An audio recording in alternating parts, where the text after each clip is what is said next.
Déjame, no se ponga. Ahora sí. Bien. Entonces, un poco en el contexto de la gran problemática que tenemos hoy día en la enseñanza jurídica, sobre todo a nivel posgrado, implica el que no nos han enseñado, como les había comentado, a racionar, no nos han enseñado a pensar, no nos han enseñado a resolver problemas, no nos han enseñado a darnos las herramientas, que en la parte teórica es totalmente opuesto a la realidad, ¿no? Nosotros podemos leer muchos libros de filosofía del derecho, podemos adentrarnos a muchas teorías, podemos meternos en grandes dilemas teóricos, y eso está bien en una primera parte. Pero ya cuando queremos aplicar eso en un caso en concreto, que yo creo que todos los que están aquí, y bueno, en el caso también de un servidor, de repente, no sé si les ha pasado que cuando tengamos un problema, no nos van a, las teorías no nos van a dar la razón o la respuesta correcta, nos van a ayudar a entender el contexto, pero lo que tenemos que aprender a desarrollar es la racionalidad, es la inteligencia, es la forma de cómo aprovechar la filosofía del derecho, más que otra cosa, la filosofía del derecho para poder comprender de mejor manera lo que estamos estudiando. Eh, eh, Hugo, licenciado en Derecho, ¿verdad? Sí, claro. Perfecto, muy bien. Bueno, entonces todos tenemos estudios en el ámbito del derecho y creo que ya en un nivel posgrado, en un nivel doctoral, creo que podemos irnos a las partes finas, a los elementos de discusión más relevantes que nos puedan ayudar a disertar y a entender aquello que para nosotros se nos presenta como un gran reto. Entonces, retomando un poco lo que hemos estado platicando, al momento de hablar de la filosofía del derecho, al momento de hablar de este programa importante, la teoría del derecho, pues nos invita primero a entender la premisa fundamental que habíamos dicho de cuál es el derecho y cuáles son sus fines, ¿no? Que comentábamos, es la parte fundamental para irnos a la visión, la herramienta que me interesa que desarrollemos en esta materia de filosofía del derecho. ¿Qué es el derecho? Pues bueno, hemos dado por ahí algunas ideas de todos los elementos que pueden integrar al derecho, ¿no? Nos queda claro que si hablamos de un derecho positivo o hablamos de un derecho natural, habría que empezar por una clasificación, pero en un esquema general podemos decir que son normas, me dijeron que hay elementos que sí integran al derecho, como las normas, como los tratados internacionales, la jurisprudencia, la doctrina, la costumbre, en este caso los principios y subprincipios, los contratos y convenios, todo eso es parte de, sí, me queda claro que sí, son elementos del derecho. Pero quisiera empezar esta sesión con aquello que reflexiona el maestro Eduardo García Maínez cuando se le comenta esto que platicamos, que es el derecho, y que él transmitía que la primera respuesta correcta para fines de poder entender realmente qué es el derecho es que no sabemos qué es. Y no sabemos sería lo más inteligente de nosotros. Les comentaba que hay que aceptar con humildad que somos ignorantes. Todos tenemos un grado de ignorancia, porque basándonos en esta visión socrática de que yo solo sé que no sé nada, nos implica que mientras más sé, me doy cuenta de lo que menos sé. Entonces una persona culta, curiosamente, se vuelve a su vez ignorante porque al momento de querer saber más, va a haber todo el abismo de cosas que le faltarían por saber. Entonces, partiendo de esa visión socrática del entender que somos ignorantes, con humildad hay que decir, no sé qué es el derecho. Me cuesta trabajo la soberbia de muchas personas, comentaba el caso, de que por tener un grado doctoral o por tener un estudio profesional que jamás han vuelto a actualizar, piensan tener una verdad plena o una estructura plena de conocimientos que ya están en desuso. Hay algunos que toman una postura justnaturalista, otros just positivista, otros a lo mejor más garantista y tendrán algunos autores o algunas corrientes que sean más de su agrado, a lo mejor son kelsenianos o son kantianos o habermasianos, tendrán muchas ideas que puedan coincidir, pero no me digan que eso es el derecho, porque entonces lo estaríamos limitando, no estaríamos tomándole la esencia responsable de lo que podría ser la filosofía partiendo que la filosofía es el amor a la sabiduría, ¿no? Filos, amor, sofía, conocimiento, amor al conocimiento. Entonces, partiendo de esta primera faceta de lo que es la parte fundamental de la filosofía del derecho, quisiéramos entonces establecer, bueno, ¿a dónde queremos llegar? ¿Cuáles son los fines del derecho? La justicia, la equidad, la igualdad, el bien común. Por ahí no sé si tuvieron la oportunidad, les mandé, les compartí al grupo en el Classroom la invitación para escuchar al profesor Michael Sandel de la Universidad de Harvard. No sé si alguno de ustedes tuvo la oportunidad de estar en la plática del profesor Sandel, ¿no? Bueno, le subí No, por ahí. Ok, le subí es el que link. ayer tuvimos otra también, ahí se cruzaron. Se empalmaron por eso. Se cruzaron, ok. Sí, la verdad es que, bueno, no estaba dentro del programa de nuestras reuniones, pero les quería hacer ese comentario porque si ustedes tienen oportunidad, métanse a YouTube en cuanto tengan tiempo y vean lo que ha hecho el profesor Michael Sandel de la Universidad de Harvard. Tiene unos videos que son de primer mundo. El curso de justicia de Harvard de Sandel es de los más cotizados en el mundo, ¿no? Entonces, en ese orden de ideas, les voy a poner aquí el nombre del profesor, es Michael Sandel, ¿no? Y es de la Universidad de Harvard. Ayer tuvimos la oportunidad de estar con el profesor Sandel, entregándole un reconocimiento por su trayectoria y por la gran labor que ha hecho al momento de tratar de entender y descifrar qué es la justicia. Son casos donde nos pone a meditar qué es la justicia. Y era algo que estábamos comentando que es bien importante ahí, reiterarles lo complicado que es el estudio y el análisis del derecho. Si yo digo, justicia es darle a cada quien lo suyo, pues estoy dando una idea mínima de aquello que se puede entender por justicia. Pero decir que con eso ya sé justicia, pues estoy en el hoyo, ¿no? Porque realmente no me sirve de nada tener una definición abstracta. Ahora, la siguiente pregunta que decíamos es, bueno, si justicia es darle a cada quien lo suyo, ¿qué es lo suyo? ¿No? ¿Qué es lo que le corresponde a cada quien? ¿Quién va a decidir qué le corresponde a cada quien? ¿En base a qué se le va a decidir qué le corresponde a cada quien? Y empezamos a hacer algunas preguntas en relación a un conocimiento mínimo necesario, abstracto, como una simple definición, ¿no? Entonces ahí nos empezamos a meter en problemas, porque Aristóteles en Ética Nicómaco se dedicó a estudiar la justicia, años para estudiar y entender y aplicar y poder tratar de explicar qué era lo suyo, el jus sum que decían los romanos. Entonces, en este orden de ideas, ahí entra la importancia de la filosofía del derecho, de saber que tenemos dudas, eso es importante. René Descartes, no sé si les comenté que analizaran a René Descartes. ¿Sí? ¿Lo platicamos o no? ¿Sí? Pregunta, ¿sí les pedí que vieran a Descartes? Sí. Sí. Perfecto. Bien, gracias. Entonces, ustedes tuvieron la oportunidad de analizar un poco la estructura de pensamiento de René Descartes.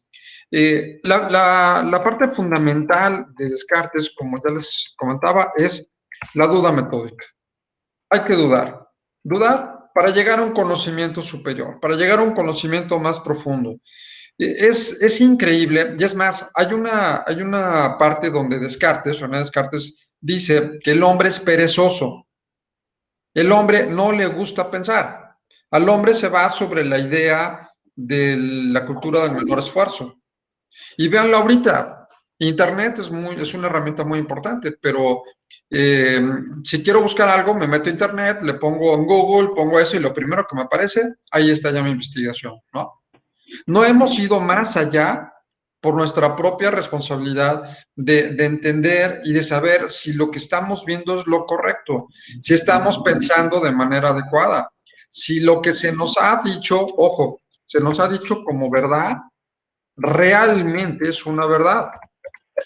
Porque hay un artículo que les voy a pasar, que son se llama las verdades falsas, ¿no? Es una contradicción, verdades falsas. ¿Cómo pueden haber verdades falsas?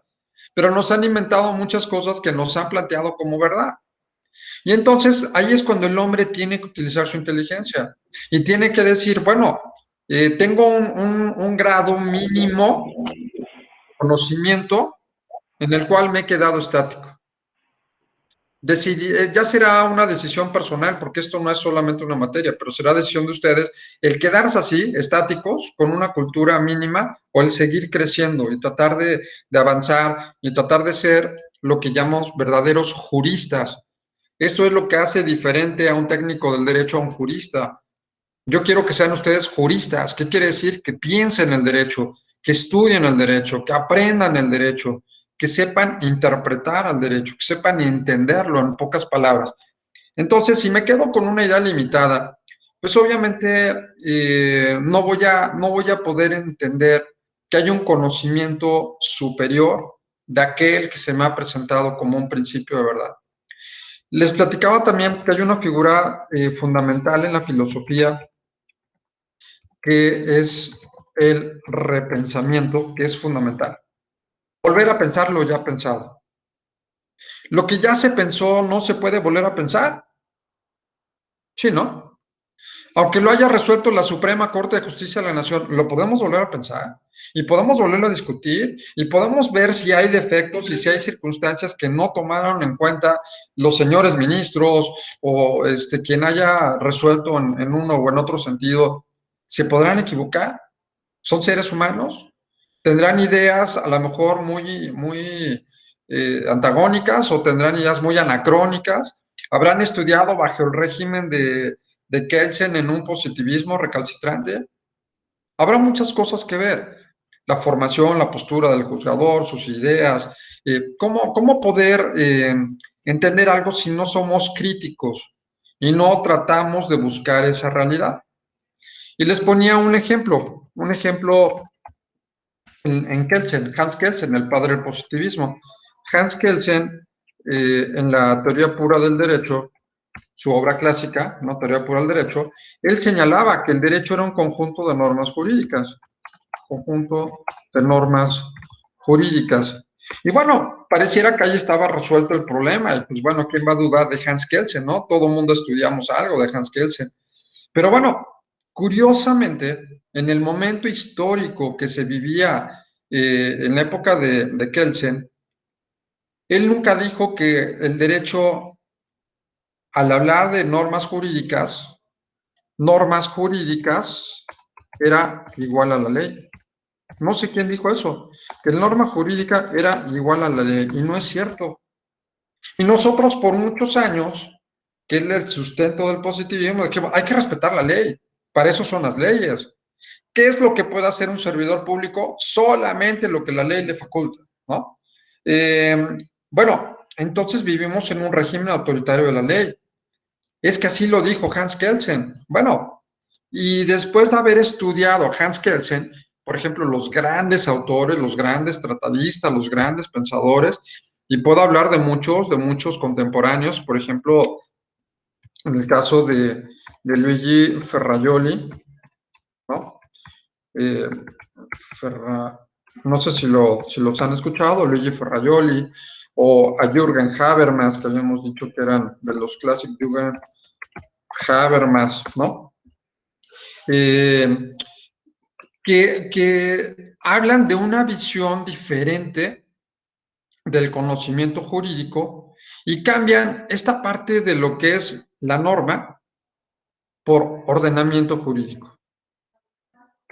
Por ordenamiento jurídico. Volviendo a pensar a Hans Kelsen, norma jurídica no era ley y nosotros nos enseñaron que era la ley. Y no, resulta que en el momento histórico de Kelsen, norma jurídica era sinónimo de ordenamiento jurídico. Y entonces, vamos a suponer, Hugo, vamos a suponer que tú vives en una isla desierta y necesitas llegar a tierra firme porque si no te vas a morir de hambre, ya no hay alimentos, no tienes nada, necesitas sobrevivir. Pero en ese transcurso de la isla desierta a tierra firme, pues tienes que irte nadando y es mar abierto y a lo mejor hay tiburones y a lo mejor hay muchos impedimentos para que puedas llegar. Mi pregunta es, o te mueres y no haces nada y te quedas en la isla, o haces algo para llegar al otro lado. ¿Qué harías tú? Ay, caray, pues tendría que vivirlo ahí, pero yo pienso, siento supervivencia, pues si estoy en la isla y me voy a morir y acá no sé, pues mejor me arriesgo, ¿no? Muy bien, A lo mejor llego a tierra firme. perfecto. ¿Y qué harías para llegar a tierra firme? ¿Qué se te ocurre? Pues creo que tendría que prepararme para sortear.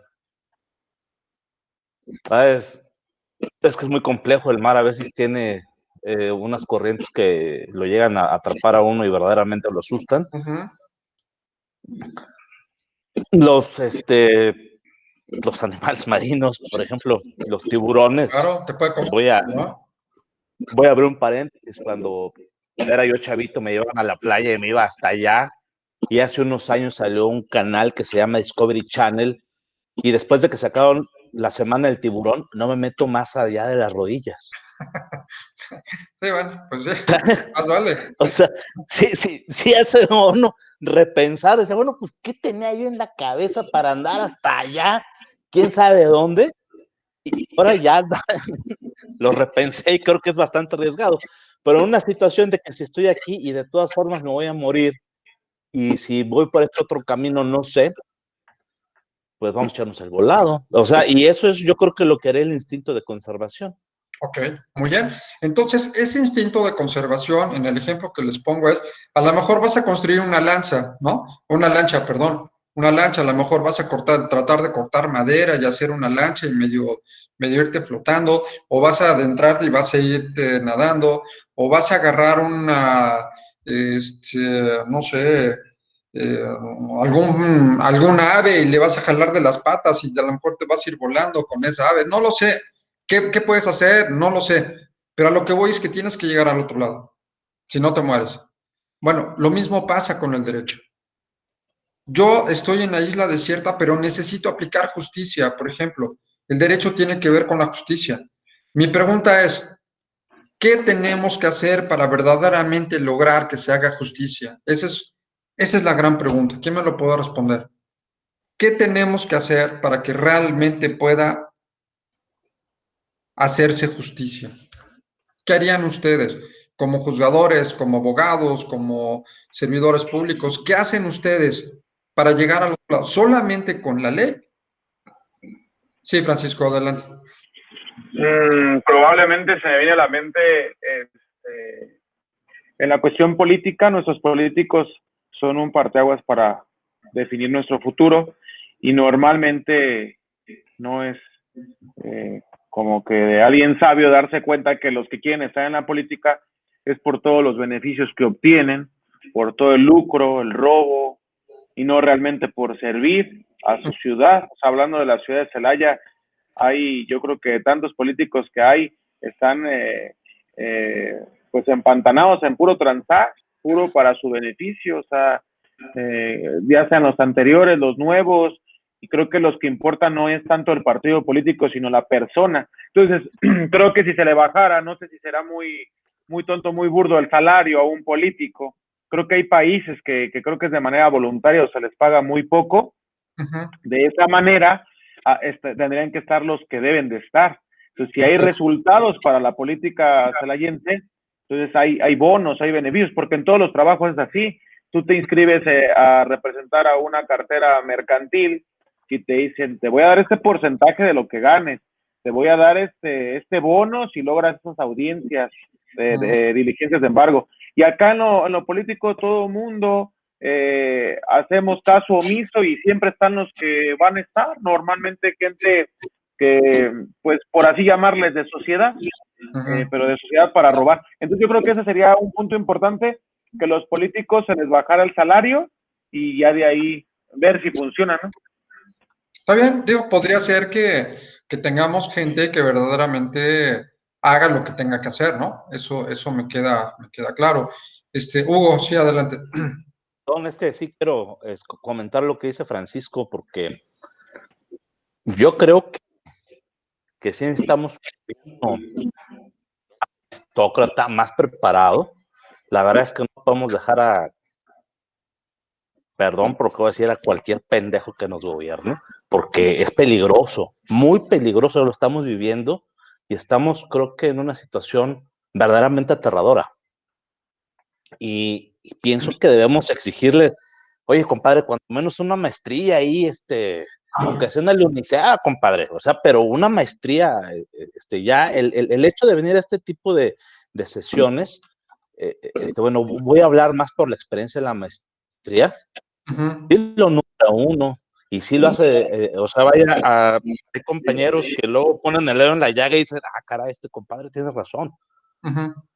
Y sí cambia uno su forma de pensar, por supuesto que uno modifica su actitud. Entonces yo considero que nuestros gobernantes tienen que estar, cuando menos, mejor preparados, o arribita de la media.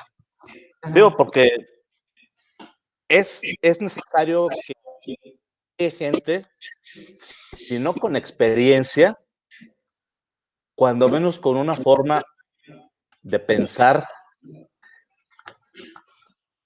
que sea prudente y que pueda echar a andar bien las cosas del país adelante.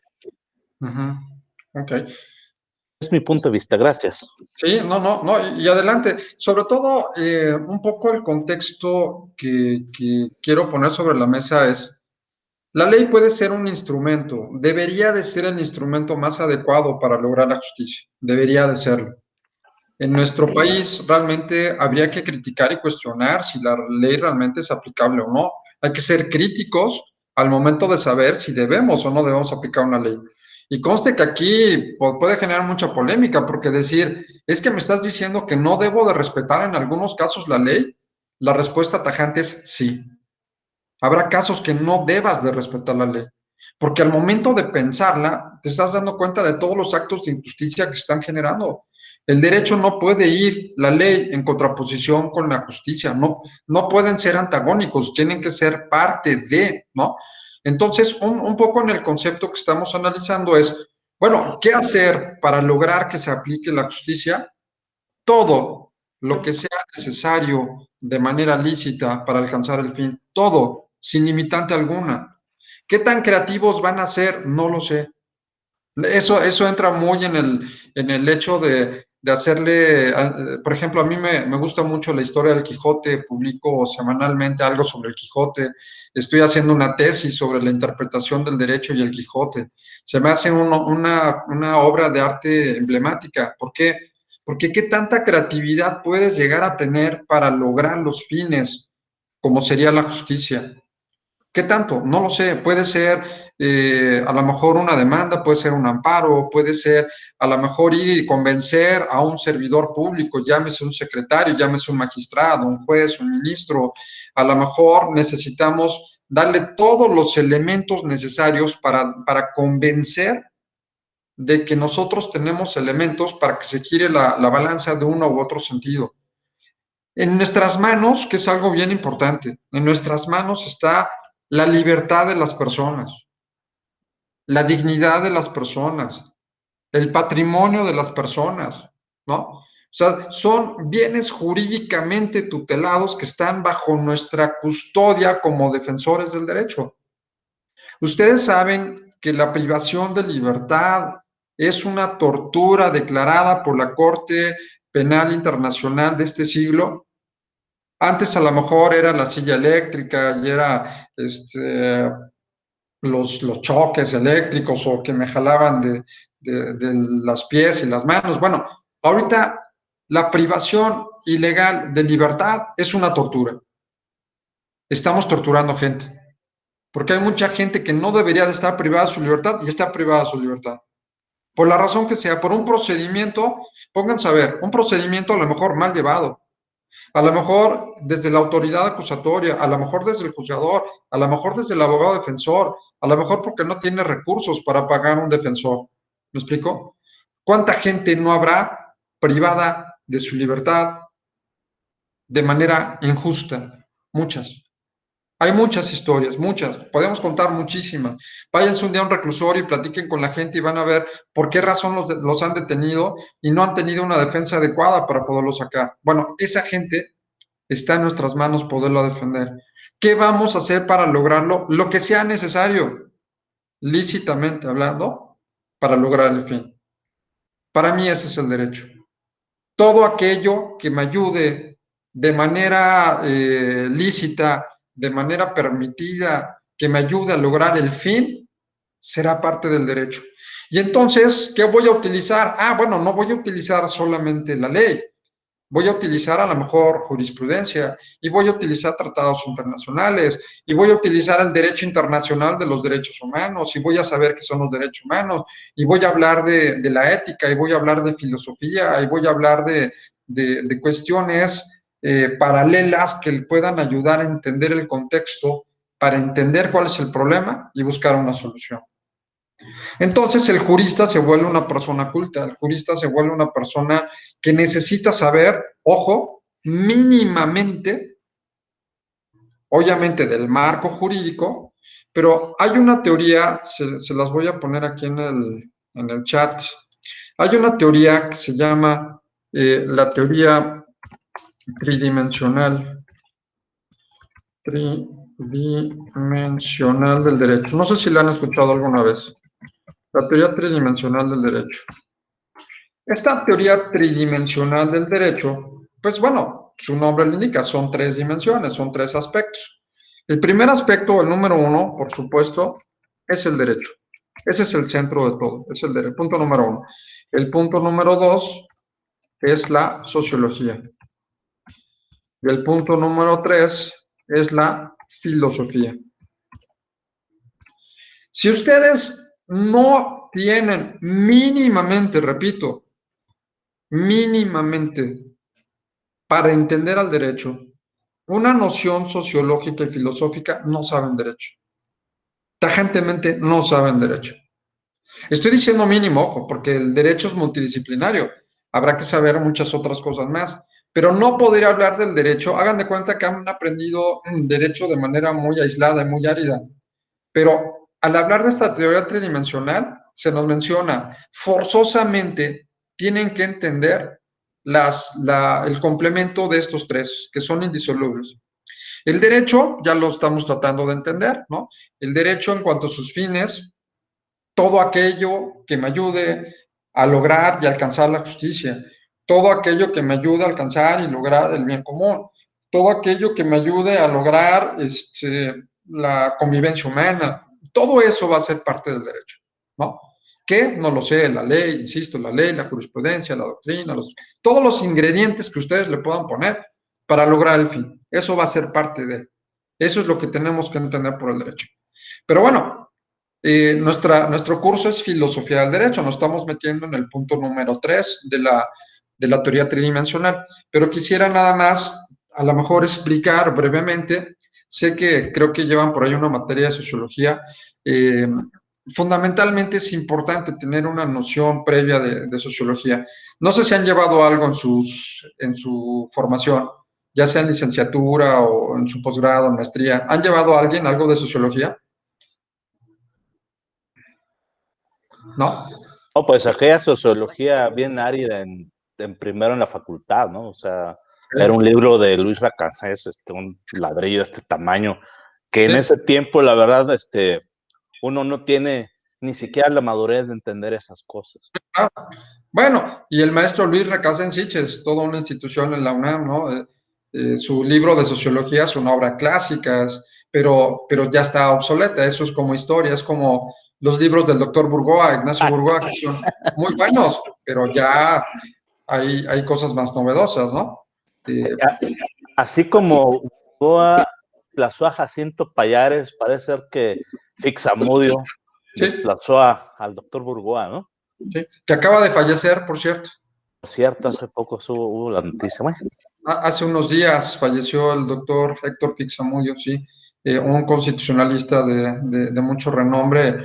De hecho, el Instituto de Investigaciones Jurídicas de la UNAM, el auditorio se llama Fixamudio, y pues de los grandes maestros que habría que admirar, como Diego Valadez, por ejemplo, o como Jorge Carpizo, por mencionar algunos grandes hombres de gran formación constitucional y que, bueno, pues desgraciadamente ya el doctor Burga ya no existe, el maestro Recasens, pues obviamente ya hace muchos años, y Fixamudio, en fin, se están de aquellas vacas sagradas, como le llamábamos antes, de que tienen sus obras y que todo el mundo alguna vez leímos algo de ellos. Bueno, ya es otra generación, ya estamos hablando de otras generaciones distintas. Pero bueno, la parte sociológica, fíjense qué importante el hecho de que se pueda tener una noción fundamental de estas tres herramientas para comprender al derecho.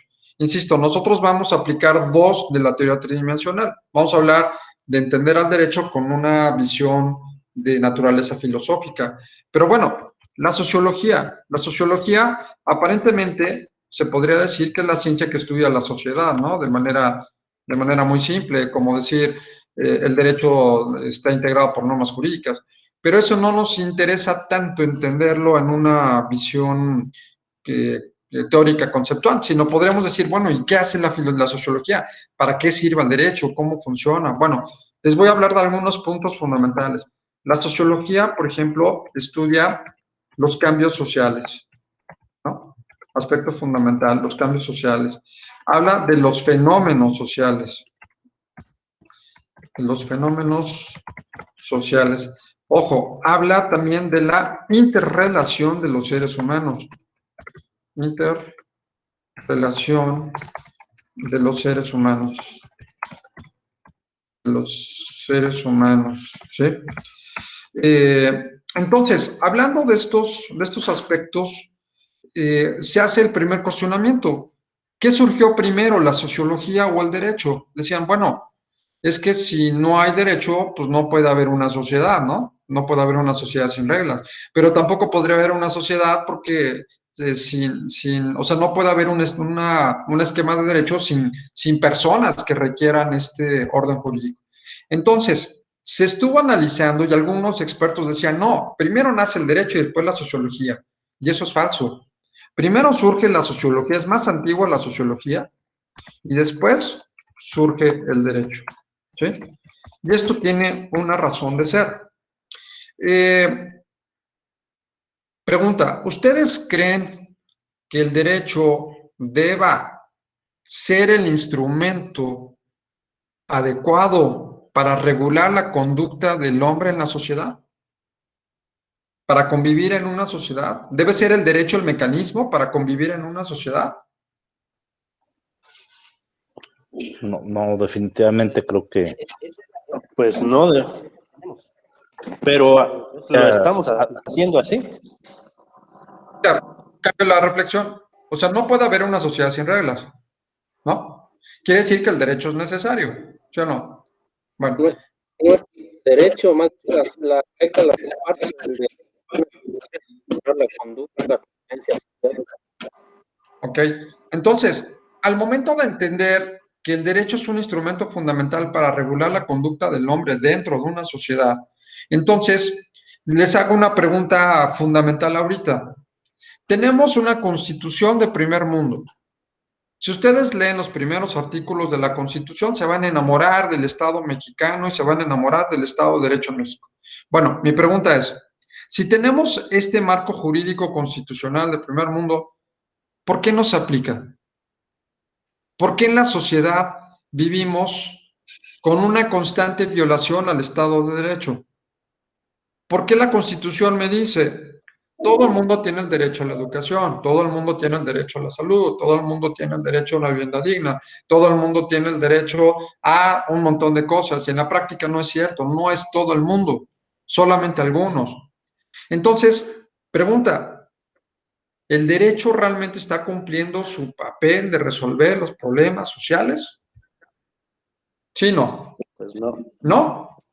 ¿No? ¿No? De hecho, hay sociólogos que dicen que el derecho está agonizando.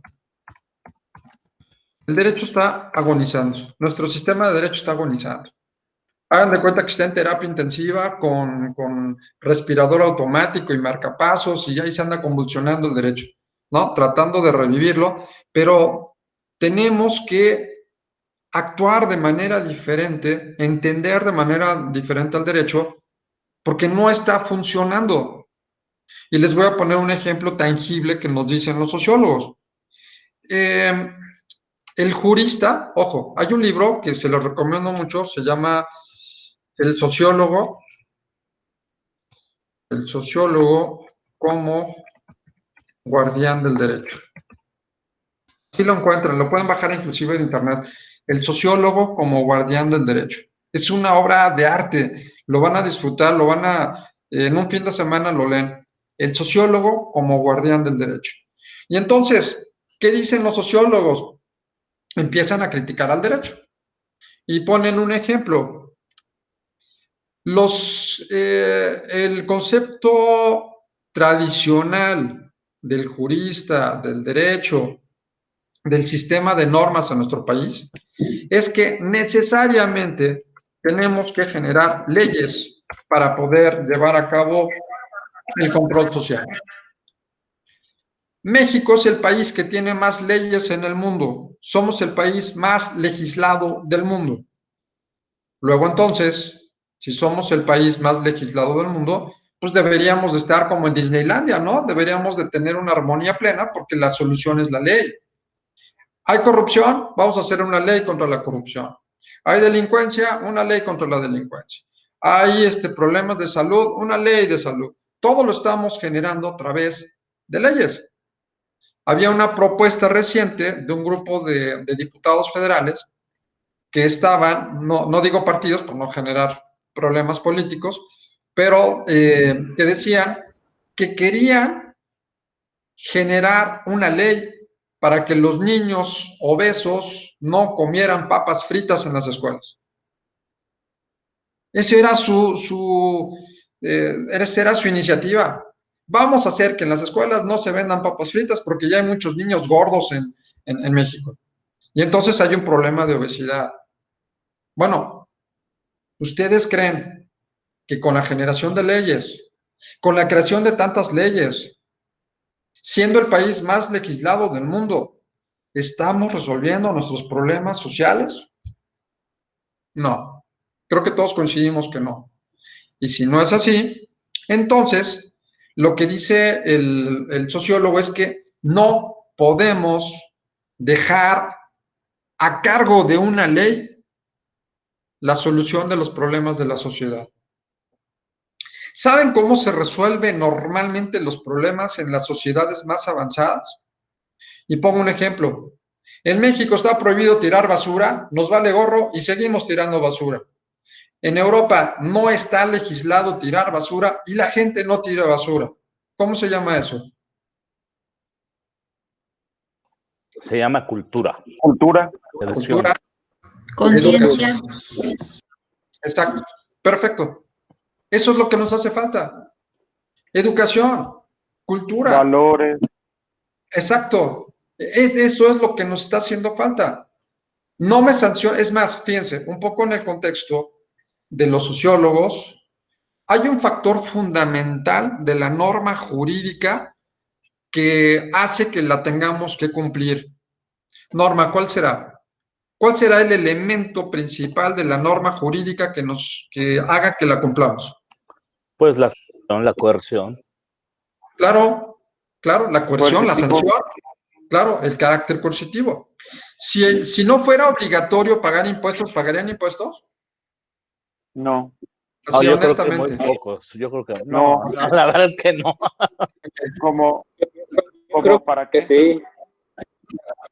Bueno, es decisión, pero igual, ¿verificarían su coche si no fuera obligatorio? no. Claro. Cultura general, Ciencia, educación, ¿no? Educación. Le haría No, bueno. su servicio. Entonces, volvemos al punto. No lo haríamos porque no habría sanción. Entonces, ¿cuál es la forma de cumplimiento del derecho? La sanción como un mecanismo Coercitivo. coercitivo que me genere el hecho de que el cumplimiento pueda tener una fuerza que obliga al ciudadano a cumplir y que vivamos ante el temor de ser sancionados en un cumplimiento porque el Estado me lo está imponiendo. Sí, Hugo, adelante. Gracias, doctor. Es que, híjole, o sea, esta situación del cumplimiento del derecho es una cuestión cultural. Creo que más bien depende de la educación que las personas, que cada quien recibe en casa. Y es ahí donde se refleja. Veíamos, por ejemplo, valga la redundancia, de que en Europa no vayamos tan lejos. Aquí cruzando el puente, los paisanos regresan y nada más cruzan la frontera, bajan las ventanas y avientan sus bolsas de basura a la carretera. Es muy vergonzoso que hagan eso. Pero es que, sin embargo, si lo hacen de aquel lado, los llegan a citar hasta un tribunal. Sí, aguas. Y aquí hay otro problema. No le dejamos a la autoridad hacer su chamba, y por autoridad me refiero al poli de a pie, si quieren. No le damos chance de que haga su chamba. Oye, que nos va a multar. No, pero que y le alegamos, en lugar de decirle, échame mi infracción. O sea, de todas formas, si uno se pone rijoso, ellos van a pedir apoyo y va a salir peor. Y si uno saca el cobre, pues después lo van a estar cazando para las siguientes ocasiones. Entonces yo pienso que lo mejor es, pues sí, iba hablando es más, llevar el celular aquí, pues me modo que le diga que ¿Sí? Échame mi infracción, ya se acabó. Sí, es cierto, pero entonces, perdón, Francisco, ibas a comentar algo. Un comentario, ¿por qué no imitar la cultura de otros países? Si no mal recuerdo, en Japón y en otros países no existe, por decir, el robo de vehículos, de bicicletas, que es su medio de transporte más usado, bueno, de los más usados, y me comentan que dejas la bicicleta, no sé, afuera de tu trabajo y sales y ahí sigue estando, no se roba nada, todo se recupera. ¿Qué cambia ya la cultura? ¿O cómo empezar ahorita a fomentar eso desde los niños y enfocarnos en los que apenas van creciendo y no ya lo que ya está hecho, para sembrar esa semillita? Pero ¿qué tendría que cambiarse para imitar y para llevar a cabo esa cultura de otros países? Sí, es cierto. Y mira, curiosamente te voy a poner un ejemplo de algo que a mí me pasó y me impresionó mucho. Cada institución educativa tiene su filosofía muy definida, ¿no? Que los legionarios, que los maristas, que igual las escuelas no católicas, cada una tiene una filosofía institucional. Quiero hablarles, por ejemplo, de lo que hacen los maristas, cosa que se me hizo bien interesante. No sé si han ido a hablar de los hermanos maristas, ¿no? Que bueno, ellos son muy de convivir con las comunidades más débiles y bueno, se me hizo muy interesante porque en un colegio marista hicieron un experimento. Hay una tiendita dentro de la escuela donde hay cuadernos, donde hay plumas, donde hay refrescos, donde hay papas, como una tiendita, como una papelería y tiendita. Bueno, están ahí y curiosamente no hay nadie que despache. Y tiene cada uno su precio. Y no hay nadie, ni quien te vigile, ni quien te cobre, ni que nada. Bueno, ¿qué hacen? Va el estudiante y dice, tengo aquí un cuaderno, vale 20 pesos, agarra su cuaderno y deja ahí sus 20 pesos y se va. Habrá uno que otro que se lo llevará sin pagar, me queda claro, ¿no? O sea, ahí no podríamos generar que sea una circunstancia que tenga un resultado 100% eficaz, ¿no? O sea, no podríamos establecer que el 100%, pero imagínate el mensaje que le estamos dando a estudiantes donde está ahí donde cualquiera podría agarrar y llevárselo. Pero el hecho de que haya gente que realmente deje el dinero y se vaya, estás enseñándoles un valor fundamental, la honestidad, la responsabilidad. Esa persona el día de mañana va a ser una persona productiva. Esa persona el día de mañana va a entender de lo que estamos hablando en la práctica, de los principios y valores que todo el mundo nos ha hablado y que nunca los hemos entendido. Yo le estoy apostando a las nuevas generaciones, yo le estoy apostando a las generaciones que vienen. Hay que enseñarlos en este perfil de responsabilidad, de respeto, de honestidad, de justicia. Es ahí, pero con educación, no hay más. La respuesta es educando, no generando más leyes. Eso ya está totalmente superado. No podemos estar, es más, fíjense qué contradictorio a la luz de los sociólogos. Como no entiendes, ser humano, como no entiendes si eres tan tarado y eres tan cerrado y no entiendes de razonamientos, te voy a sancionar. Es como un animalito, ¿no? Lo vas a castigar si hace las cosas mal. No sé si me explico. O sea, hasta por rebeldía lo haces, ¿no? ¿Cuántas veces nos ha pasado que lo que nos prohíben es, ahora lo voy a hacer, ¿no?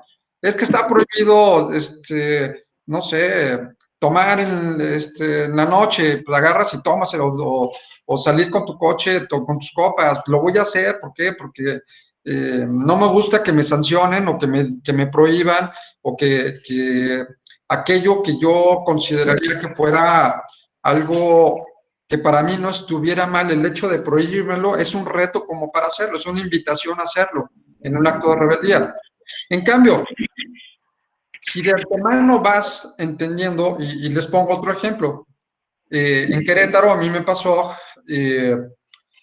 estaba trabajando en una universidad y resulta que una chica de 20 años iba con su coche, iba saliendo de un antro con algo de alcohol y aparte iba con el teléfono mensajeándose. Se descuidó, no pudo controlar el coche y se mató. 20 años de edad. De una de las familias de mucho abolengo y de mucho dinero allá. Bueno, ¿cuántas veces los padres le dijeron, no tomes, sé responsable? Nadie le está diciendo a los jóvenes que no salgan, que no tomen. Pues no, creo que todo el mundo pasamos por eso. Pero si lo vas a hacer, sé responsable. Si vas a tomar, pide un Uber y que te lleve y te traiga, ¿no? Diviértete, pero no manejes. Pero fue la imposición, fue el castigo, fue el no lo hagas y te quiero aquí, no tomes. No, ¿sí me explico? Siempre el aspecto de la amenaza y de la sanción. Bueno, llegaron los padres a dar testimonio de la muerte de su hija y yo creo que a más de uno le cayó el 20. Es decir, tiene razón. ¿Quieres perder tu vida por una tontería de estos? ¿Vale la pena? ¿20 años con una vida por delante perderla por esto? No. Ese fue en el mejor de los casos, pero hay otro caso también que era una persona que estaba haciendo lo correcto, iba en su coche, iba en la velocidad permitida, todo muy bien. Llega una persona alcoholizada, choca con ella y la deja cuadraplégica. ¿Qué cargo de conciencia, no? Por venir a exceso de velocidad y tomar.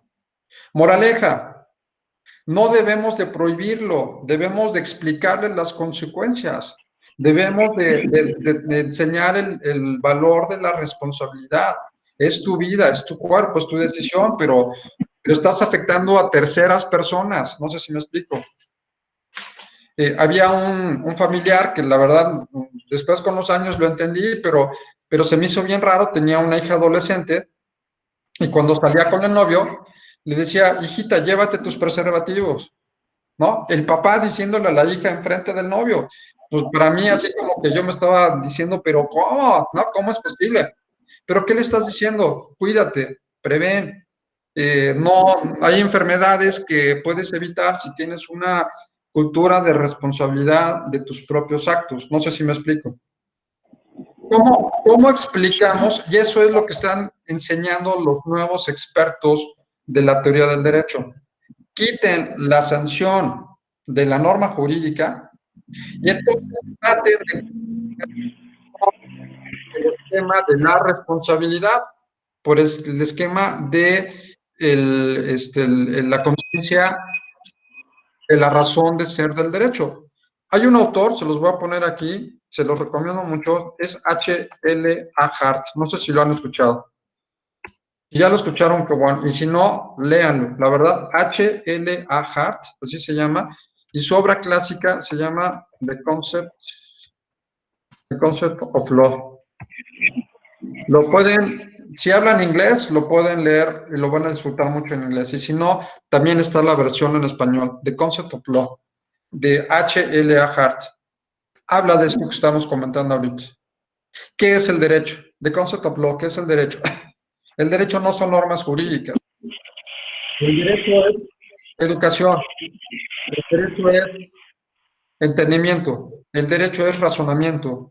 El derecho es alcanzar la justicia, buscar la justicia, alcanzar la equidad, alcanzar la igualdad, alcanzar el bien común. Ese es el derecho. ¿Qué vas a hacer para lograrlo? No lo sé. Ya entra, insisto, en tu ámbito de creatividad, de todos los elementos que tú vas a utilizar para lograr el fin, ¿no? Francisco, perdón, ibas a decir algo. Eso que menciona también es aplicable o es el motivo por el cual se está autorizando de manera legal la aportación de marihuana y que en su momento quieren o tendrían o se ha platicado la intención de también legalizar más drogas. O sea, ¿es con esa finalidad y sí funcionaría? Pues mira, híjole, qué complicado, porque por un lado estás acabando con el narcotráfico y el mercado negro, ¿no? Y por otro lado es tu libertad. Educa. Los que quieran consumir drogas la van a comprar lícita o ilícitamente, ¿no? Eso queda claro. Ahora bien, lo único que te queda es cada uno de nosotros, aunque tengamos hijos, sintamos una responsabilidad de decir, bueno, no quiero que les pase nada y que los quiero cuidar. Y no los pueden vigilar 24 horas al día.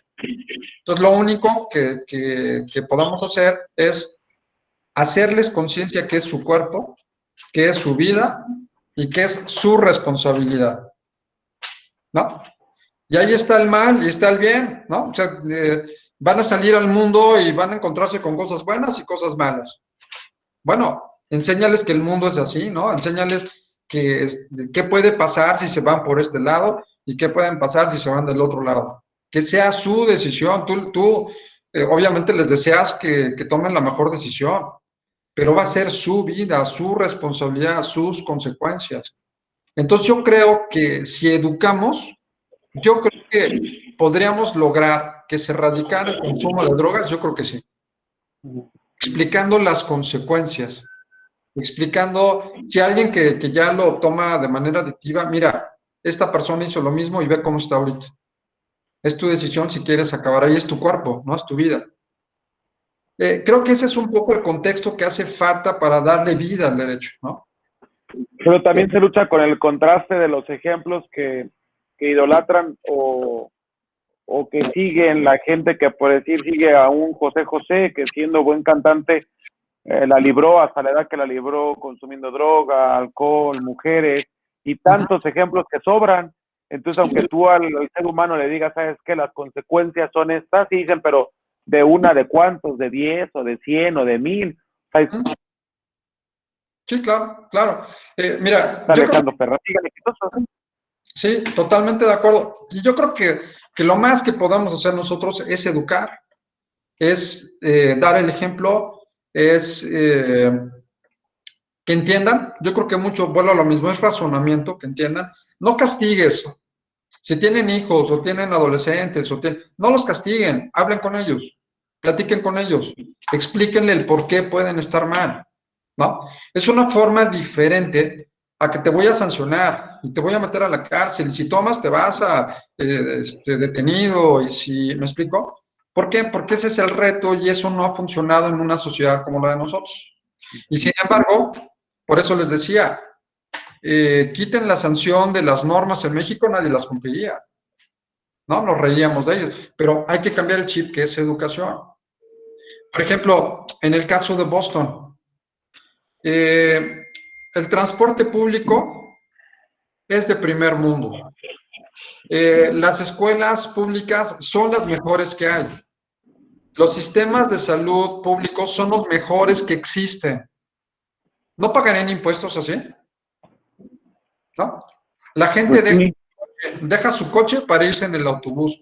La gente va y tiene una seguridad social de primer mundo. Las escuelas, pues tengo las mejores escuelas y no me cuestan. Pues, claro que voy a pagar mis impuestos. Y no hay sanciones. Aquí es al revés. tratamos de evitar pagar impuestos porque si quieren morir, váyanse al seguro social, ahí seguro se mueren, ¿no? No hay capacidad en las escuelas públicas para estudiar. El transporte público, híjole, si tienen la necesidad, yo la he tenido a veces, de subirse a un transporte público, híjole, sabrán de lo que estoy hablando, ¿no? De agarrar un autobús, de agarrar un pecero, de agarrar muchas cosas que mucha gente tiene la necesidad de hacerlo por una cuestión económica, ¿no? Entonces, es cultural, es coyuntural con el Estado, con las instituciones, pero me regreso al punto que estaba explicando de la teoría tridimensional en la parte sociológica. Al hablar de esta teoría tridimensional, les comentaba que la sociología habla de los cambios sociales, de los fenómenos sociales, de la interrelación de los seres humanos. Bueno, ¿qué importante es esto para entender al derecho? Cambios sociales. Un cambio social. ¿Será diferente lo que estamos viviendo ahorita a lo que vivimos hace 50 años? ¿Será diferente? Me refiero a costumbres, me refiero a lo que la sociedad vivía antes y lo que la sociedad está viviendo ahorita, ¿no? Ha cambiado. Ustedes, bueno, hay un cambio generacional, inclusive. Costumbres diferentes. Antes a los papás, por ejemplo, se les hablaba de usted, ¿no? Ahorita, pues ya, ¿cuál de usted? Y ya ha generado cambios que la propia sociedad, por su propia naturaleza, está en constante movimiento. ¿Saben ustedes de qué año es el Código de Comercio? ¿Saben? ¿De qué año? No, 1984. 1889. Promulgado por Porfirio Díaz y sigue vigente. 1889. Sigue vigente. Ley General de Sociedades Mercantiles. Si lo vemos comparado al Código de Comercio, wow, es una ley súper moderna. Es de 1930 y tantos. Pero, ¿qué no podemos tener normas jurídicas más actuales? 1889. Cambios sociales. Tenemos que estar en constante movimiento con los cambios sociales.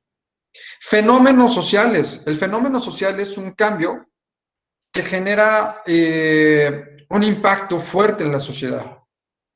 Por ejemplo, la tecnología ha venido a cambiar, es un fenómeno social, ha venido a cambiar las redes sociales, por Dios.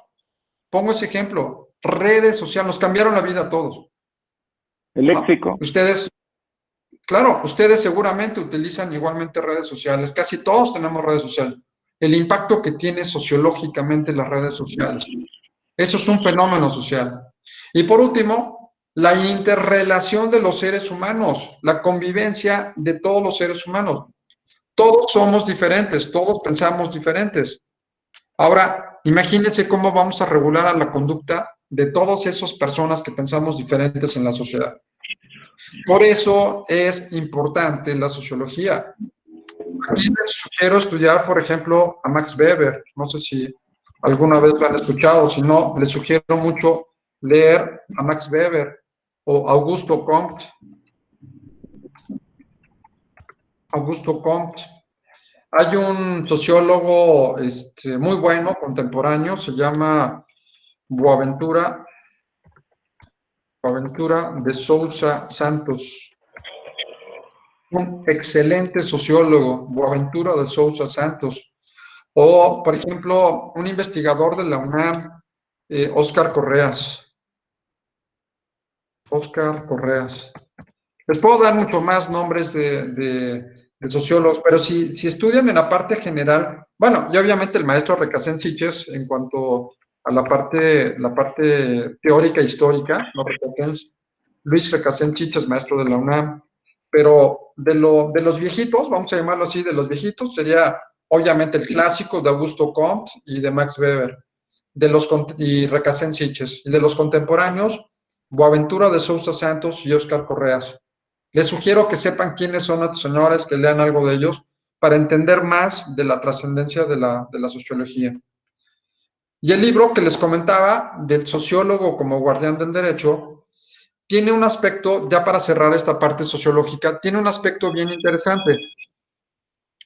El sociólogo hace un estudio de la norma jurídica, ¿no? Estudio de la norma jurídica. Y entonces el sociólogo dice, les voy a explicar por qué o qué problemas hay desde el punto de vista sociológico en el sistema de derecho en México. Y dice, vamos a hablar de la ley, concretamente de la ley. Y vamos a hablar que sociológicamente la ley va a tener tres momentos. Una etapa prelegislativa. Legislativa. 1. 2. Va a tener una etapa legislativa. Etapa legislativa.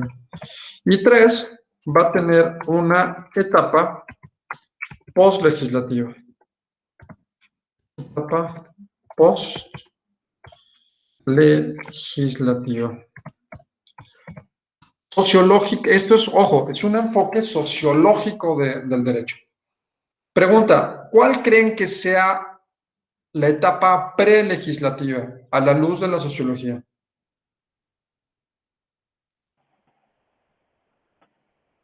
Antes de las leyes, ¿no? ¿Perdón? Antes de que existieran las leyes en los códigos. ¿Pero qué? ¿Qué tendría? La observación de la sociedad para poder regularla, ¿no? Ok. Oye, la observación y sobre todo, algo muy importante, los problemas que puedan existir dentro de una sociedad. ¿Qué problemas? ¿Cuáles son los problemas más recurrentes en la sociedad, no? Por ejemplo, ¿cuál creen que sea uno de los problemas más importantes de la sociedad?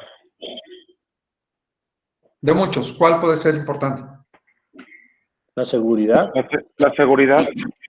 Muy bien, la seguridad. Uno de los grandes problemas de la sociedad, la seguridad. Muy bien. La etapa prelegislativa, ¿qué tendría que hacer? Si hablamos de la seguridad. Uno de los grandes problemas de la sociedad. Es analizar el problema de seguridad. ¿Qué analizarías? Es cierto, pero ¿qué? Los delitos. Ponderar que la vida es el bien tutelado del mal. ¿Por qué se comporta de esa manera la sociedad? Las conductas típicas, ¿no? Sí, desde qué es seguridad, ¿no? Desde el entendimiento del problema de qué es la seguridad, tipos de seguridad, ¿no? ¿A qué me estoy refiriendo con falta de seguridad? ¿En qué lugar? ¿En qué momento? ¿En qué condiciones? ¿Cuáles características? ¿Será el mismo problema en la Ciudad de México que en Chihuahua? ¿El tema de seguridad? No, ¿verdad?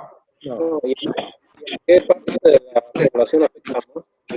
Ese es el problema que tendrían algunas leyes federales, que tratan de regular para todo el país. No hay condiciones específicas de cada lugar. No es lo mismo la frontera que un lugar de playa o que el centro del país. No es lo mismo, ¿no? Bueno, tendríamos que adentrarnos. Conocer el problema, a eso se refiere. Conocer a fondo el problema. Esa es la etapa prelegislativa. Les quiero compartir que hace algunos semestres, algunos trimestres en el doctorado, me hicieron favor de invitarme a dar la clase de sociología y el resultado final, que se los comparto con gusto, el resultado final del grupo del doctorado fue hacer un análisis sociológico de la corrupción en México. Y resulta que una de las conclusiones de este trabajo de investigación fue que la sociedad en México considera como parte de la cultura mexicana la corrupción. Ya es parte de la cultura del mexicano la corrupción. Qué triste, ¿no? Que ya está en nuestra cultura. Por ahí, creo que está haciendo interferencia algunos micrófonos. Francisco Hugo, por favor, si lo pudieran poner. Gracias. Entonces, la corrupción, factor fundamental de la idiosincrasia del mexicano. Vemos un policía, automáticamente se nos viene en mente la mordida, ¿no? O sea, qué triste pensar que en México ya se acostumbre la corrupción, sociológicamente hablando, en un estudio de cualitativo y cuantitativo. Bueno, esa es la parte prelegislativa. La segunda parte sería la etapa legislativa. Repito, estoy hablando con un enfoque sociológico. ¿Cuál creen que sea la etapa legislativa? Ya pasé a la segunda, ya pasé a la primera, vamos a la segunda. ¿Cuál sería?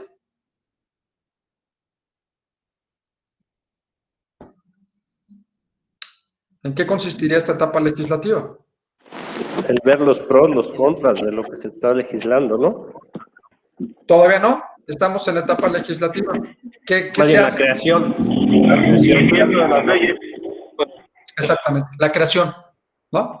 Ya en la etapa legislativa es cuando ya se crea la norma jurídica, pero previo al haber tenido una investigación que fue la etapa prelegislativa. ¿Cómo voy a legislar si no entiendo cuál es el problema? ¿Sí me explico? ¿Cuántas leyes creen ustedes que se hayan legislado sin haber tomado en cuenta la etapa prelegislativa? Muchas. Muchas, ¿Sí? la mayoría. Ustedes saben, por ejemplo, que expertos están diciendo que fue un grave error la creación de los juicios orales, que ha sido un grave desatino de la justicia mexicana entrar a los juicios orales, y ahorita se están dando cuenta. ¿Creen que habrán desarrollado una adecuada etapa prelegislativa? No, no, la respuesta es no. Ya urgía entrar a un nuevo sistema, ¿no? No importa, implementalo, no importa la sala de juicios orales, no importa, pon una mesa y pon 2 sillas y ya di que tienes una sala de juicios orales. Capacita, órale, vamos a tratar de ponerle velocidad para capacitar en el nuevo sistema. ¿Tiene sus bondades? Sí, pero no hemos captado bien la esencia de ese cambio legislativo a los juicios orales. Y expertos están diciendo que es muy caro, que no ha sido tan rápido como se esperaba, un montón de cosas. Bueno, no se tuvo una etapa prelegislativa adecuada. Se crea una ley y si no se tiene esta etapa sólida, pues es una ley que no va a servirnos. Ahora, la tercera, que sería la etapa postlegislativa, desde el punto de vista sociológico, ahora sí, ¿qué creen que se analice en la etapa postlegislativa bajo la óptica sociológica? Los pros y los contras, ahora sí, ¿no? Muy bien, los pros y los contras. ¿Y de qué manera voy a saber los pros y los contras? ¿Cuál será la forma? Con la aplicación de esa legislación, de esa norma. Muy bien, ya entró en vigor. ¿Y luego qué tengo que hacer para saber si funciona o no funciona? ¿Qué tengo que hacer? Pues evaluar. Perfecto, esa es la palabra, evaluar. La tercera parte es la evaluación del proceso o la evaluación de la implementación, ¿no? De la implementación de la norma jurídica. Los sociólogos dicen, por lo menos los fenómenos sociológicos deben de evaluarse una vez al año, por lo menos una vez al año, para saber si funcionan o no funcionan. Si funciona, qué bueno, palomita, lo lograste, ¿no? Si no funciona, hay que hacer algo. Y ahí entra una pregunta fundamental. ¿Ustedes creen que las normas jurídicas en México se evalúen en su implementación? Objetivamente hablando, ¿no? No. No, ¿Cuántas leyes están operando y no sirve para nada? muchas. Ahí está el problema que nos dicen los sociólogos. Si no mides algo, si no evalúas algo, no vas a saber si funciona o no funciona. No sé si me explico. En procesos de calidad, necesariamente tiene que haber evaluación. Por eso es que se pide que evalúen, ¿no? Que evalúen maestros o que evalúen procesos o que evalúen, a ver, funcionó o no funcionó, y ser objetivos, hacer un análisis, si ha funcionado o no ha funcionado. Pero si no tenemos un sistema de medición en la implementación del resultado de una norma jurídica, estamos en el hoyo. Los sociólogos dicen que los legisladores tienen una función de generar lo que sería la ley eterna. Vamos a hacer la ley y que dura muchos años, ¿no? Es que ya lleva muchos años y es muy buena. No. ¿Cómo puedes decir que tengamos una ley que nos esté aplicando ahorita cuando la sociología y la sociedad va cambiando constantemente? El derecho ya es anacrónico, ¿sí? Francisco, ¿ibas a preguntar algo? No, ok. Entonces, el derecho está siendo anacrónico. No sé si queda claro esto. El derecho, por ejemplo, no hay ahorita normas jurídicas que hablen de las nuevas tecnologías, que hablen de la inteligencia artificial, que hablen de los delitos electrónicos. O sea, todo lo novedoso, estamos en pañales. ¿Por qué no tenemos un sistema de derecho vigente, actual, que vaya conforme a los cambios sociales? No lo tenemos. Hay un desfase. Ese es el problema que estamos teniendo ahorita en derecho. Sí, Francisco. De hecho, ahorita no sé si han escuchado la ley Olimpia, que habla precisamente de los delitos que se vulneran cibernéticamente. Creo, si no mal recuerdo, que en Guanajuato aún no se implementa al 100%. Empezó allá por Chiapas, Puebla, que es donde sucedió lo que le pasó a esta chica, en Puebla, y de ahí se ha ido recorriendo a los demás estados. Pero creo que aquí a Guanajuato no llega, y como usted bien mencionó, doctor, estamos en pañales en muchas cosas, y en lo de la tecnología igual, en los delitos cibernéticos igual. Sí, de hecho, les comento, y esto es una vivencia personal. Hay una gente loca que contrató un hacker y que se mete a mis redes sociales y que manda correos y que manda cosas de mi nombre y manda de repente obscenidades a mucha gente que conozco y demás. Y de repente me dicen, oye, pero ¿por qué me mandaste esto? Y tengo que estar aclarando, no, perdón, es una gente que se ha dedicado a meterse a mi WhatsApp, a Facebook, a Instagram, a Twitter, mandando cosas obscenas de mi parte. La denuncié. Y es que no hay peritos, no hay gente especializada, no sabemos de dónde sale la información y que si el hacker, y por Dios, entonces estamos en pañales cuando deberíamos de ir avanzando porque la tecnología y estos medios informáticos, y más ahorita que lo estamos utilizando tanto, pues tienen que estar perfectamente regulados, perfectamente controlados, y no lo tenemos. Pero bueno, aquí yo veo una gran desventaja, ¿no? ¿Quién legisla en nuestro país, en nuestro estado? Desde ahí yo veo que estamos mal, ¿no? Ahorita veo el listado de candidatos, de precandidatos para diputados, gobernadores, actores, deportistas, alguien que no tiene un perfil adecuado para desarrollar pues legislar, vaya. Sí. Y es que tienes toda la razón del mundo. A mí la verdad yo lo digo de broma, pero ya pensándolo, qué vergüenza que Carmelita Salinas esté legislando, ¿no? O el otro, el que se encuera, el de Solo para Sergio Mujeres, Mayer, ¿no? Y aparte lo pusieron en el área de cultura cuando no estudió ni la primaria, ¿no? La verdad a mí me da vergüenza, es un circo. Y sin embargo, ¿cuánto cobran y quién están? Y lo único que hacen es jugar con la ignorancia que tienen y que al momento de reformar o de consensar alguna reforma, alguna propuesta, no tienen la más mínima idea de lo que hacen. Por eso vuelvo a lo mismo, nos llega una ley deficiente, esa ley la tenemos que acatar. Yo les diría, aguas, léanla, piénsenla, analicen y vean que muchas de estas disposiciones van inclusive contrarias a la propia Constitución, por la ignorancia precisamente de la gente que legisla. Es un cáncer, el poder legislativo es un cáncer social, ¿no? estoy de acuerdo con todo lo que acaban de mencionar, pero después de ahí realmente habría una certeza al 100% de que si se profesionaliza todos los que comandan nuestro país, realmente no seguiría lo más complicado de quitar o de erradicar, que sería la corrupción. O sea, porque aquí en Celaya, Guanajuato, el trienio pasado se intentó y en este se va a volver a intentar que los que queden de candidatos o quien vaya a ganar quieren puros máster y puros doctores, y conozco a varios que traen esa filosofía y no son probablemente los más adecuados.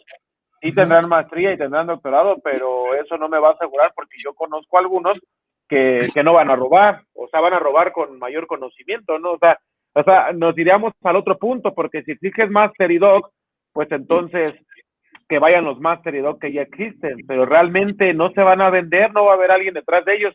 Hablando de Celaya, Guanajuato, ¿cuántas veces se ha sabido que Carlos Amarripa Aguirre, Álvaro Cabeza de Vaca, todos ellos han sido vendidos o han acatado órdenes de líderes criminales? ¿Y de qué sirve que haya comprado una maestría que todavía no tenía título Carlos Amarripa Aguirre, pero sí el maestro, y de todos modos siguen ahí dejándose manipular por la gente del crimen organizado? Entonces, creo que sí es importante que estén los que tienen que estar, pero ya más a profundidad sería, no sé si, creo que Benito Juárez o algún expresidente de los primeros que nos tocó, creo que no tenía tanto esa preparación, pero había más valores, había menos corrupción, o sea, había unas cosas diferentes que en la actualidad ya se perdieron. Sí, sí, la verdad es que habría que analizar muy bien el perfil de aquellos quienes realmente nos representen y que queda claro, es tener el sentido de realmente querer servir a la sociedad, ¿no? Eh, yo creo que hay muchos factores que pueden ayudar si tú tienes realmente las ganas de servir a tu país. Por ejemplo, en Europa los legisladores no cobran, son cargos honoríficos, lo hacen por el privilegio de ayudar y de servir en el país. Mi pregunta es, ¿ustedes creen que Carmelita Salinas renunciaría a su sueldo y lo haría por gusto? Pues no va. No, no. No va por el sueldo, que ya quisiéramos un sueldo de eso. Y Arriba lo de, que roban. ¿sí? Más lo que roba. Arriba de 100,000 pesos, pues ¿quién es un salario muy atractivo, ¿no? Por irse a Entonces, dormir y a sentar. exactamente. Entonces, el don de servicio. De hecho, no sé si han visto, hay un tema muy interesante, nace en Francia, la burocracia. Francia es panacea de la burocracia y de la administración pública en el mundo. ¿Cuál es el sentido del burócrata en México y cuál es el sentido del burócrata en Francia? Buró es escritorio en francés, kratos, gobierno. O sea, es el que gobierna detrás del escritorio, ¿no? Digamos en el sentido del servicio público en Francia. ¿Cuál es el sentido que le damos nosotros a un burócrata en México? Cuando decimos, eres un burócrata, ¿qué le estamos diciendo? Un ratero, Un inepto, un ¿no? inepto. ¿No? Entonces, necesitamos profesionalizar el servicio público, eso queda clarísimo. Por ejemplo, en España acabaron mucho con estos temas cuando la Universidad Complutense de Madrid empezó a hacer programas de control de los servidores públicos a través de líneas de evaluación muy objetivas. Y yo soy muy partidario de que ojalá las universidades así lo hicieran, que lo hiciera la UNAM, que lo hiciera el POLI, que lo hiciera las mejores universidades a nivel nacional y que sean quienes, sin tintes políticos, den pautas para tener a los mejores servidores públicos, sin tintes políticos. Porque no sé si han visto, y con todo respeto para los que sean morenistas, pero yo creo que el presidente actual gobierna, hace mucha diferencia y haciendo mención a su partido cuando un presidente debe gobernar para todos. Al momento de hablar de los fifís y de los otros, los chairos, o no sé cómo les dice, pues dice, usted hace para los conservadores y los liberales. ¿Qué no debe de gobernar un presidente para todos? Rojos, amarillos, azules, ¿no? Entonces, de ahí el don de servicio, la situación del don de servicio. Pero bueno. Es que este señor no es el presidente, doctor, es el Mesías. Hay que tenerlo claro. Sí, bueno. Ahí Sí, está yo. sí, bueno, ya hay gente que sí lo idolatra, ¿eh? Pero, pues bueno, seamos respetuosos de las ideologías personales, pero coincido que sí es un hombre que verdaderamente. ¿Perdón? Bueno, entonces, un poco en ese contexto, no Sergio, sé si... pero independientemente de que tengan el don del servicio,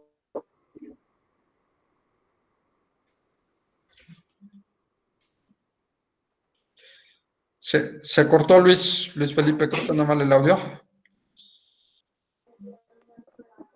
Independientemente de que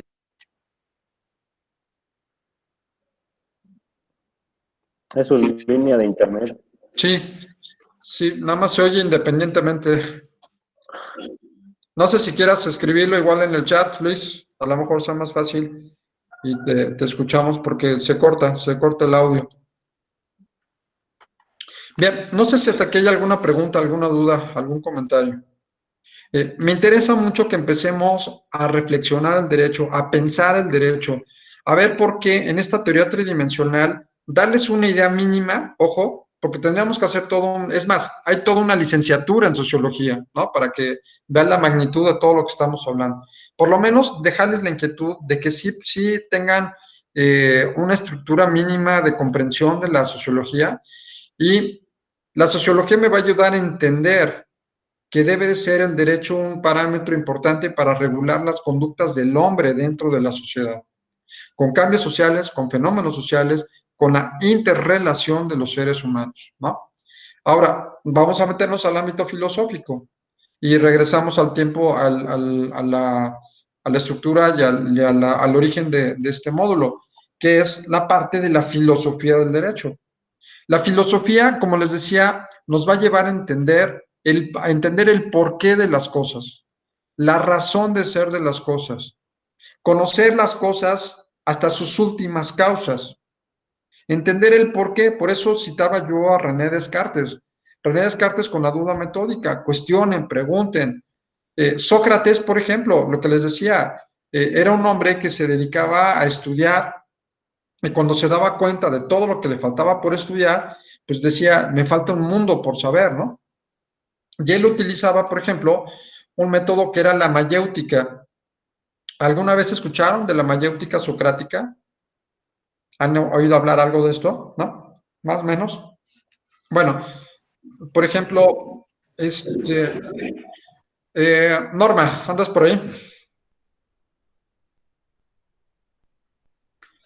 Sí, Norma, si te preguntara, ¿por qué estudias el doctorado?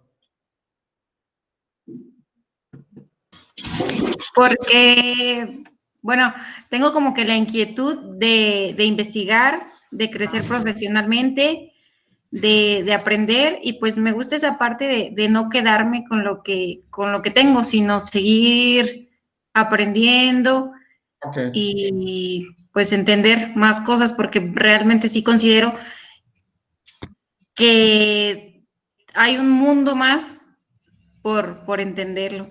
¿Y por qué tienes esa inquietud? ¿De aprender? Ajá. Pues desde muy pequeña, como que me gustaba mucho eso de estar leyendo, Ajá. y conforme iba leyendo me surgía otra nueva idea o otras, como que ganas de saber más, ¿Y por qué te gustaba seguir leyendo? porque había como palabras que no entendía ¿Y y por qué tenía que buscarlas para palabras que no dar, entendías? pues ¿Por porque no tenía el conocimiento. qué no tenías ese conocimiento? Uh-huh. ¿Por qué? ¿Por qué no lo ¿Qué? tenías? Así Porque podemos pasarnos toda la noche, ¿no? Y te puedo seguir preguntando, ¿y por qué? ¿Y por qué? ¿Y por qué? ¿Y por qué? Y va a llegar un momento que a lo mejor en el por qué número 50, ¿no? De por qué, por qué, por qué, por qué, vamos a entender por qué Norma quiso estudiar un doctorado. Esa es la mayéutica socrática, ¿no? Pero si yo me quedo nada más en el primer por qué, tengo una primera idea. Pero si voy investigando y más, y más, y más, y más, y más, voy a llegar al origen, y entonces ahora sí voy a entender por qué tuvo razón de ser la pregunta original, ¿sí? Esa es básicamente la idea de Sócrates. Bueno, pregunten el por qué, y siempre va a haber otro por qué, y de ese por qué, otro por qué, y por qué, y luego vayan hilando del principio al fin, y esa va a ser la forma de entender la mayéutica socrática. Y es una forma de aprender y de conocer y de cuestionar y de saber la razón de ser de las cosas, ¿sí? Bueno, pues ya se nos vino el tiempo encima, les agradezco mucho. Les voy a subir por ahí algunas lecturas. Seguiremos trabajando con Descartes, seguiremos trabajando con esta parte de la racionalidad, traten de leer algo de sociología para que vean un poco el contexto de la importancia, solamente para que se den una idea. No, obviamente no es la materia introducirnos a la sociología, pero sí que vean por qué el pilar de la teoría tridimensional es, para entender derecho, son dos pilares fundamentales, sociología y filosofía. Que vean esta parte mínima de sociología y nosotros vamos a ver la parte más sólida de la filosofía para entender esta teoría tridimensional, ¿no? Bueno, pues les agradezco mucho. Gracias, buenas noches. Gracias, doctor. Buenas noches. Doctor. Buenas noches, Gracias, doctor. Buenas gracias. noches. Buenas noches, doctor. Bye. Gracias. A todos. Hasta luego. Gracias. Buenas noches.